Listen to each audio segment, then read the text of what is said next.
Assalamualaikum warahmatullahi wabarakatuh. Alhamdulillahirabbil alamin. Wassalatu wassalamu ala asyrafil anbiya'i wal mursalin. Sayyidina wa maulana Muhammadin wa ala alihi wa ashabihi ajma'in. Rabbi syrah li sadri wa yassir li amri wahlul 'uqdatam min lisani yafqahu qawli amma ba'du. Teman-teman, sahabat-sahabat yang saya hormati, yang saya banggakan, pada kesempatan kali ini saya akan menyampaikan materi terkait dengan hakikat manusia menurut Islam. Bicara manusia, maka manusia menurut Islam adalah wujud yang diciptakan oleh Allah Subhanahu wa Ta'ala. Dalam penciptaan manusia itu, ia telah diberi oleh Allah Subhanahu wa Ta'ala dengan potensi untuk hidup, di mana potensi ini berkaitan dengan fitrah manusia. Kullu mauludin yuladu 'alal fitrah. Maka fitrah manusia itu adalah orang yang baik, makhluk yang diciptakan oleh Allah adalah makhluk yang paling baik. Fitrah adalah potensi manusia yang dapat diperlukan untuk hidup di dunia. Melalui potensi itu, manusia akan mampu mengatur sekaligus mengelola dinamika kehidupan di dunia ini. Maka, karena manusia ini adalah makhluk Allah yang paling sempurna, maka manusia itu menjadi khalifah, pemimpin di muka bumi. Maka baik dan buruknya bumi ini hakikatnya tergantung kepada manusia itu sendiri. Oleh karena itu, karena manusia itu adalah khalifah fil ard, pemimpin di muka bumi, maka tanggung jawab manusia menjadi sangat besar dibanding dengan makhluk-makhluk yang lain. Maka menurut Hasan Langgulung, manusia ini menempati kedudukan yang sangat istimewa di muka bumi ini. Karena menjadi khalifah di atas muka bumi, di mana makhluk-makhluk yang lain tidak mampu menjadi khalifah fil ard. Maka dengan konsekuensi itu, manusia menjadi orang, makhluk yang diciptakan oleh Allah yang sangat-sangat baik, super baik. Ya. Maka di dalam Al-Quran kita semua sudah tahu bahwa wal asri innal insana lafi khusrin illal ladzina amanu wa amilus solihati wa tawasaw bil haqqi wa tawasaw bis sabr. Manusia itu semuanya merugi, semuanya pasti akan mengalami penyesalan, kecuali yang pertama, orang-orang yang beriman kepada Allah. Yang nomor dua adalah orang-orang yang selalu beramal solih. Yang nomor tiga, orang yang selalu memberikan nasihat, saling mengingatkan terkait dengan sesuatu yang hak, terkait dengan kesabaran dan lain sebagainya. Beruntunglah manusia yang mempunyai iman, mempunyai amal solih, orang yang mau berdakwah, mengajak kepada yang lain untuk melaksanakan amal soleh. Ciri utama manusia sebagai khalifah fil ard, pemimpin di muka bumi, yang pertama adalah manusia memiliki fitrah yang baik. Kenapa? Karena manusia yang baik itu adalah manusia yang berusaha di dalam hidupnya selalu memberikan manfaat, tidak hanya kepada dirinya, tetapi kepada orang lain, termasuk kepada alam.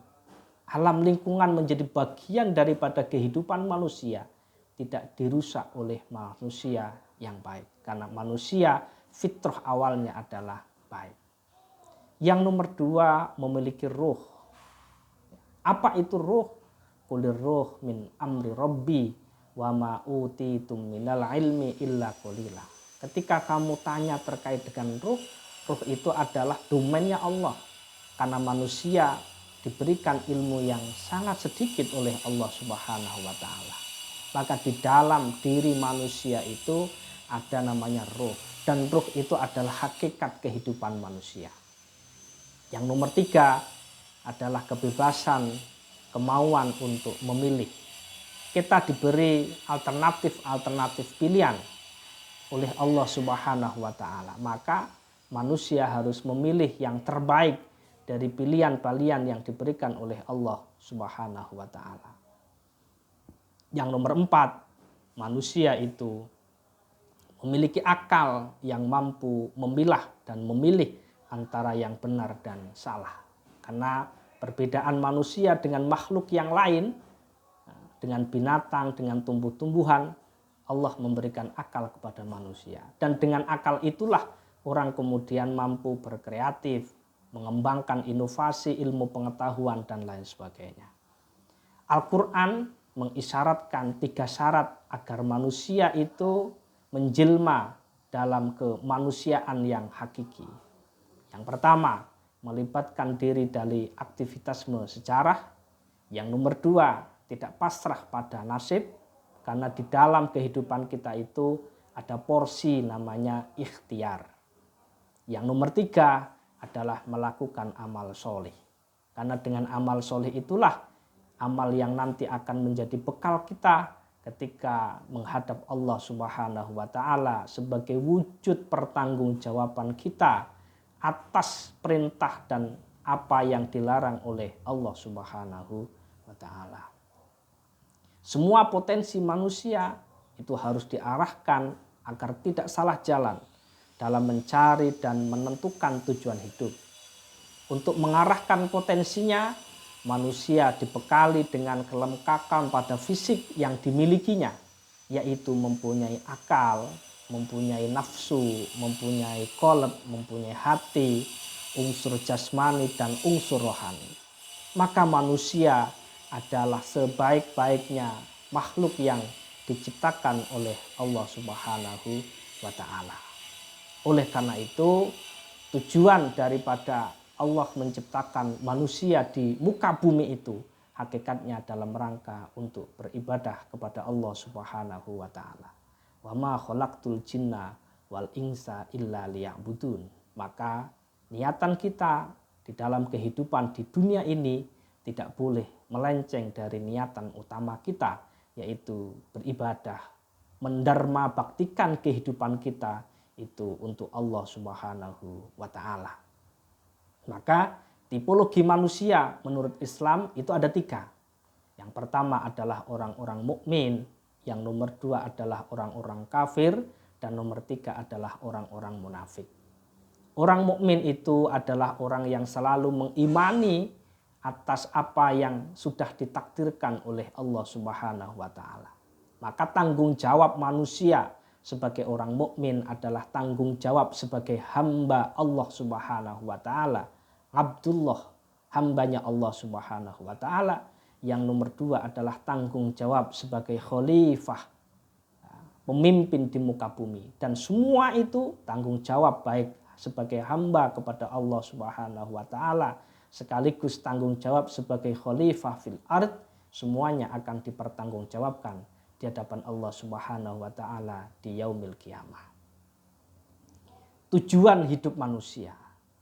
Kita tahu di dalam Al-Quran, Quran surat Al-An'am, inna sholati wa nusuki wa mahyaya wa mamati lillahi rabbil alamin. Sesungguhnya sholatku, ibadahku, hidupku, matiku hanya untuk Allah Subhanahu wa taala. Maka tidak usah resah dengan apa yang sudah ditakdirkan oleh Allah. Dengan berbagai varian yang ada, di mana ada orang yang diciptakan Allah dengan ekonomi yang pas-pasan, yang melarat, yang kaya, yang selebritis. Ingat, semua itu muaranya hanya untuk kepada Allah Subhanahu wa taala. Allah tidak akan memberikan kelebihan satu dengan yang lain kecuali karena ketakwaannya.